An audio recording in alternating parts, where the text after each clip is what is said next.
Seguimos con esta transmisión especial en TV Perú de la cumbre de APEC, donde la presencia en este foro del empresariado es clave, es parte de la esencia de APEC. Nos acompaña Andreas Bombe de Meyer, él es presidente de la Sociedad Nacional de Industrias y dentro de pocos minutos va a estar en la cumbre de los CEOs, que estamos tratando de darle una traducción exacta al castellano, pero bueno, son las personas que toman las decisiones fundamentales en las empresas. Estamos en un escenario político que va a tener consecuencias económicas que pueden cambiar el tablero mundial. ¿Cómo ven los empresarios el triunfo de Trump y lo que representa de Donald Trump en términos de proteccionismo? En realidad, esta idea del proteccionismo o de, mejor dicho, un aislacionismo, podríamos decir, ¿no? Antes hubo un tiempo en los Estados Unidos que se llamó el Splendid Isolation. Sí. Y Estados Unidos, de acá esta parte, ha sido muy dedicada al mundo, pero ha tenido tiempos en que, por ejemplo, en el Splendid Isolation, también tuvo se replegó. Como una replegada, ¿no es cierto?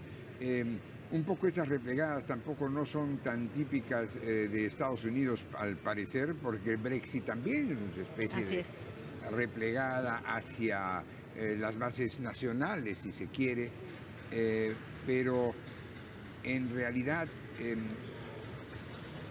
y hay todo un movimiento que tiene que ver con la globalización, con los miedos que puede infundir la globalización en todas partes. Cada vez que hay reuniones de los 20, siempre hay movimientos en contra de la globalización, cuando en realidad la globalización no es nada más que darnos cuenta que esta pelotita para nosotros cada vez se pone más pequeña y los intercambios de bienes y servicios y la velocidad en la que viajan las noticias y la importancia que tiene algún hecho que pase en Siberia contra lo que antes ni siquiera nos enterábamos que existía, es una cosa que nos hace ver que el mundo es más complejo. Sí. Entonces, esto ha hecho que una importante parte de la población, en el caso de Estados Unidos, está pensando un poco en que se les está yendo demasiado ese rol de los Estados Unidos en lo que se refiere, pero en el que estamos todos en realidad, porque todos somos parte de este mundo. Todavía no hay nada que hacer, todavía no hay nada que ver, porque una cosa es lo que se dice en una campaña electoral, no debería ser completamente diferente, pero en todo caso será pues matizado en lo que se refiere a aquello que un gobierno ya instituido vea que tiene sentido y tiene posibilidad de hacer, ¿no? Estados Unidos está a la espera, por supuesto, de lo que va a ser finalmente un gobierno de Donald Trump, pero ya su triunfo está provocando una introspección en Estados Unidos de qué fue lo que sucedió por lo inesperado y viendo a qué respondió esa frustración, esa rabia en algunos casos, ¿no? Que fueron parte de a lo que respondió el triunfo de Donald Trump. En nuestro caso, América Latina está yendo más bien hacia una integración más profunda, por ejemplo, con la Alianza del Pacífico. Estamos siendo alertas o teniendo una visión clara de los que pueden también sentirse en nuestra región alejados, dejados de lado, frustrados por esta globalización. De alguna manera los conflictos mineros, más allá de que puedan o no ser usados con intenciones políticas, responden a un malestar.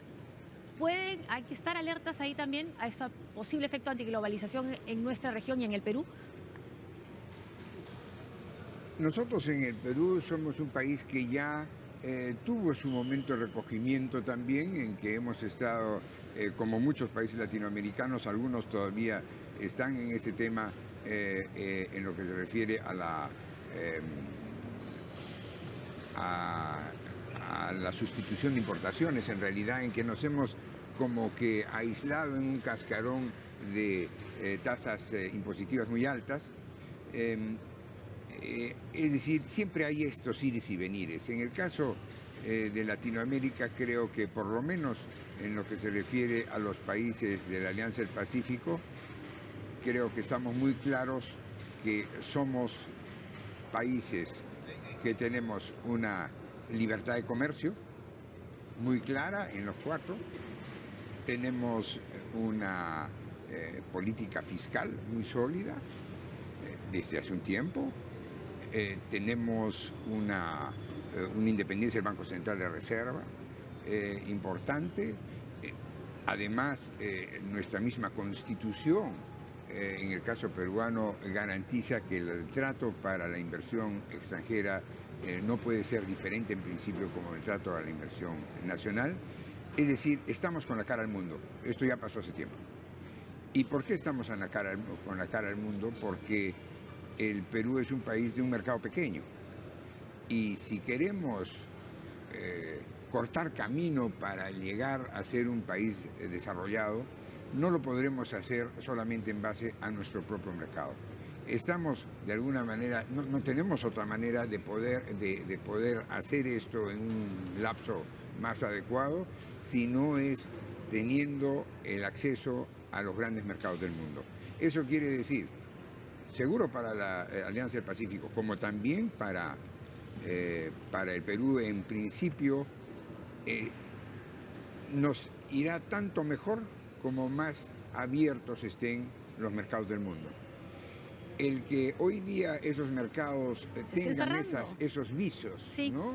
de quererse cerrar, sí, crea incertidumbre, ¿no? Es también no solo una cosa de tipo político, sino también tiene que ver que cada vez que la economía del mundo como que se relantea, como es más lenta, sí, sobran productos y empieza a haber una competencia, en algunos casos desleal, a nivel del mundo, y entonces cada uno trata de cerrar sus puertas. Nosotros, el WTO tiene reglas para poder evitar que alguien abuse de mercados. Tenemos que ser muy estrictos en hacer de que eso se haga, que tengamos un Indecopi, que tengamos aduanas que eviten los precios indebidos, que evite que se trastoque el mercado. Pero a partir de ahí, nuestro interés debe seguir siendo ese, el de tener un mercado lo más grande posible para nuestros productos. O sea, crear riqueza. Y por segundo, que para crear riqueza. Pero eso también tiene una contrapartida en la que estamos ahora y que tenemos que arreglar lo más rápido posible, que es que saquemos todas las papelomanías, todos los problemas innecesarios. ¿Está resolviéndolos el gobierno? Ya en estos 100 días se ha hecho cosa, se ha dado una serie de medidas y se está preparando otras. Claro que esas son las que se puede hacer a corto plazo, ¿no es cierto? O a mediano, faltan muchas por hacer. Inclusive también, si hablamos de realmente largo plazo, tenemos que hablar de lo que se ha visto también, que se ve acá en el certamen, que es el tema que hemos buscado nosotros para el APEC, que es el tema de la educación, el tema del desarrollo del capital humano, del desarrollo del ser humano inclusive. Ahí tenemos todavía mucho que hacer. Es un ministro cuya gestión ha sido reconocida, el ministro Saavedra, y ha continuado en esta gestión. ¿Cómo ve su desempeño? Bueno, está caminando. Yo creo que hay que tener mucho cuidado en general con estas cosas porque, claro, todo necesita su tiempo y no hay que desesperarse. La dirección está bien, ahora tenemos que ver cómo le damos velocidad. La directora gerente del Fondo Monetario Internacional, Christine Lagarde, tratando de hacer un análisis de esta nueva situación política, decía que el crecimiento global ha sido muy bajo por mucho tiempo y que ha beneficiado a muy pocos. O sea, el tema de la desigualdad. América Latina ha crecido, el Perú tiene cifras muy importantes, pero seguimos siendo la región más desigual del mundo. ¿Le preocupa? No sé si es tan desigual del mundo si comparamos con Asia, por ejemplo. ¿No? Y además no somos todos iguales. No, hay unos que están peor que otros, pero sigue siendo una región complicada. En el Perú es una de las menores, digamos, si queremos hablar de desigualdades. Pero mal de mucho consuelo de tontos. En realidad, lo que siempre sucede es que los grandes pasos económicos no se reparten por igual. Pero lo que sí, yo creo que sí hemos logrado en el Perú, y que deberíamos lograrlo más, es que si vemos nada más que unos 20 años atrás, el nivel de pobreza en el Perú estaba por los 50%. Y hoy día está en 22. No, sí, la de clase media ha aumentado. Una pequeña interrupción porque vamos a ver la foto oficial de los ministros de la reunión ministerial. Veamos, a ver, estamos con esa foto en vivo. Ahí están, ya se están reuniendo con los ministros. Además, la peculiaridad de APEC es el protagonismo que tiene en relaciones exteriores y comercio exterior, ¿no? Sí, bueno, lo que sucede es, APEC no es no es pues la relación de países con países, sino son, de lo que se habla es de economías con economías, claro, liderados por los presidentes de cada uno de los países y con una infraestructura que empuja la temática que tiene que empujar, y con un ABAC al lado, que es el Consejo Empresarial para APEC, para poder discernir y también empujar los temas que son de incumbencia para el tema de la APEC, ¿no? Por ejemplo, cuando haya esta reunión de los CEOs, ¿qué se va a discutir? Tienen una temática que está prevista cada vez que hay reuniones, son 4 reuniones al año, y hay un caleidoscopio de temas, y se fijan temas ya para la determinada reunión. El Perú, por ejemplo, ha propuesto el tema de recursos humanos, de desarrollo humano. Entonces, estos son temas en los que se ponen de acuerdo y se ponen a empujar, y de allí también salen decisiones para el periodo de intercesiones, digamos. Ahora, hay preocupación también, manifestaciones de los empresarios sobre el tema de la protección del medio ambiente. ¿Es un tema que se va a tocar?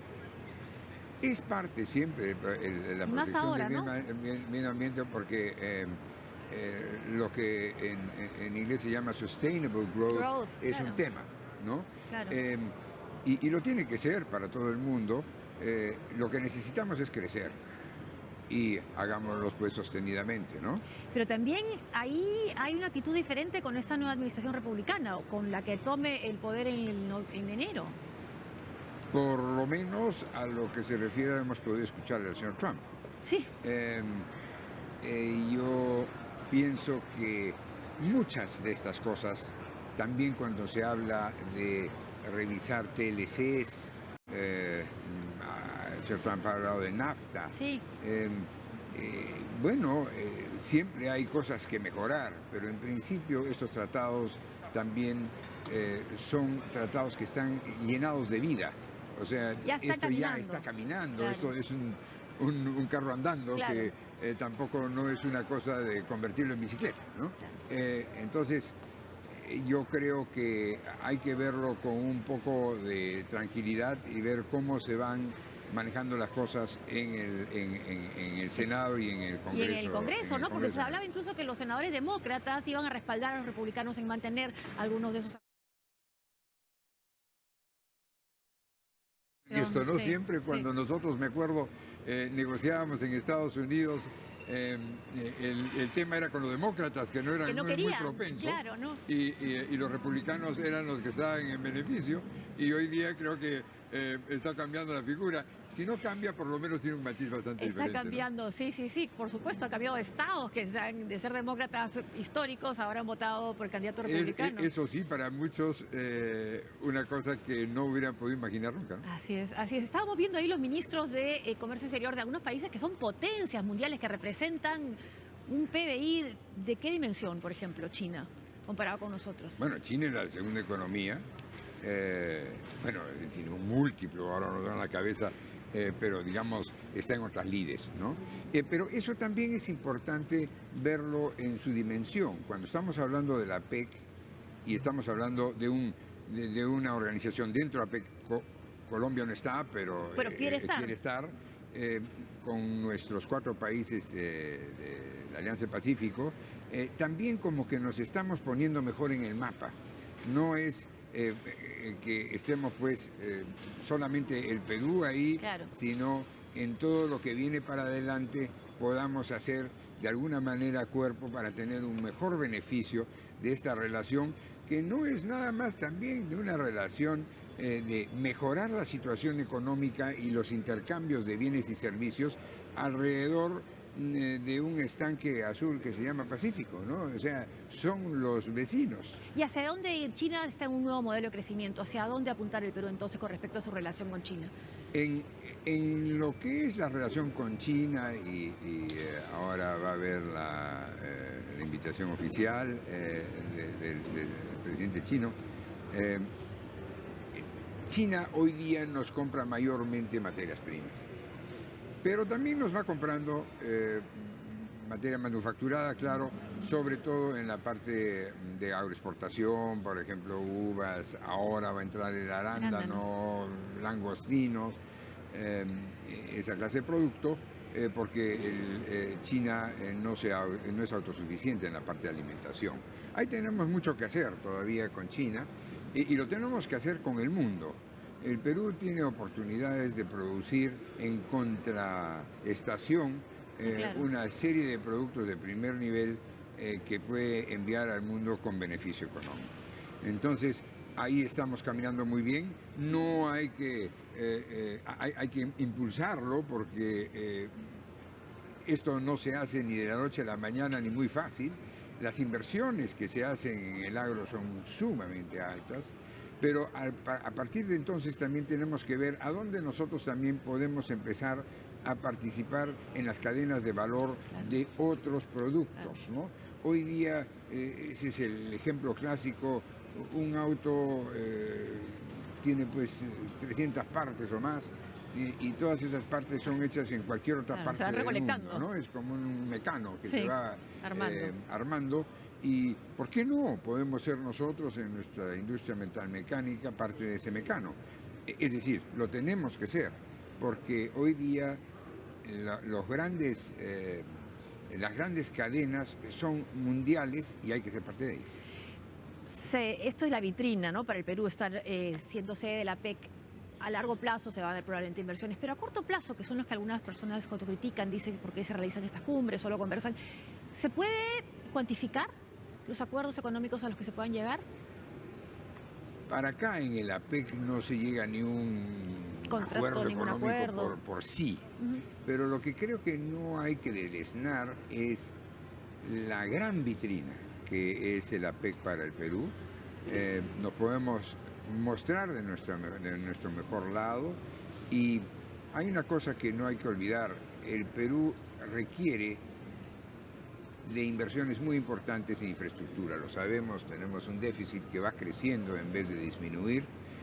Si nos comparamos con otros países, cada vez la valla es más alta, y por lo tanto pareciera que cada vez necesitamos más inversión en infraestructura, pero la verdad es que el Perú necesita una gran cantidad de inversión que sin lugar a duda no tiene cómo hacerla con fondos nacionales, con fondos propios.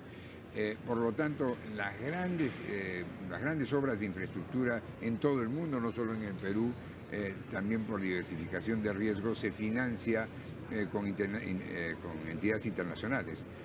Y también se hace con grandes operadores internacionales que pueden trabajar, como no, por supuesto, también con operadores peruanos. En algunos casos, inclusive, los peruanos tienen suficiente espalda como para poder hacer ellos. Incluso se habla del ferrocarril que va a atravesar el continente. Por ejemplo, el famoso ferrocarril de cercanías.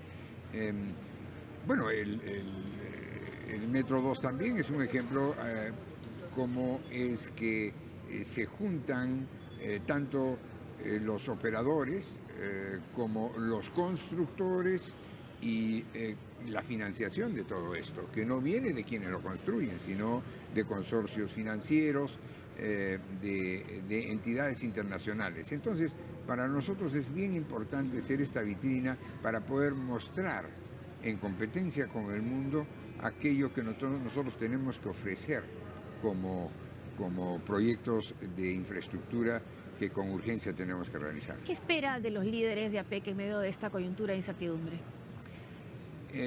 Yo creo que la coyuntura, si nos olvidamos un momento de la coyuntura inmediata de la elección del señor Trump, o del Brexit como hechos de momento, el crecimiento del mundo se ha relantado, como decíamos, y el esfuerzo tiene que estar de hacer caminar la maquinaria para que el mundo crezca. Si uno, y eso es el cometido y esa es la preocupación. Si uno analiza la historia del mundo, las grandes culturas siempre se han basado en solidez económica y en intercambio inclusive muy amplio con el mundo. Y eso no necesita remontarse a los fenicios, ¿no es cierto?, claro, que dominaron comercio, el Mediterráneo con el comercio, especialmente, pero otras culturas lo han hecho igual. Entonces, cuando el mundo crece y cuando nosotros crecemos, multiplicamos nuestras oportunidades. Y eso es lo que tenemos que buscar, volver a tener un crecimiento mayor de la economía mundial. Y la nuestra, por claro, supuesto. y en el que se sientan incluidos todos y no hayan estos movimientos de frustración y de rechazo, ¿no? Así es, que claro, ahí siempre puede haber algunas disonancias que ya tienen que ver con temas políticos de otra índole que no son económicas o necesariamente económicas, ¿no? Sociales. Pero que claro, no culpar a la globalización porque sin globalización tampoco crecemos. Así Es un círculo. Además, vicioso. como decir, yo no quiero globalización, es como decir, bueno, me rehúso a tomar agua. Porque, digamos, el mundo, la globalización solamente es de que el mundo que antes era ancho y ajeno, hoy día es algo en que nada que haga yo en cualquier parte del mundo va a ser conocido. Nada de lo que haga yo desde un punto de vista económico de alguna importancia no va a tener alguna repercusión en otros países. Por lo tanto, el depender, esa sensación de ya no depender de sí mismo nomás, de su país, sino del mundo, es una sensación que a algunos les está trayendo algún desconfort. Sí. Sin embargo, tenemos que manejar esa variable porque simplemente es como está el mundo. Así es. Muchas gracias. Gracias, Gracias, Andreas Bombe de Meyer, presidente de la Sociedad Nacional de Industrias, con nosotros en esta reunión del Foro de APEC. Una pausa y volvemos.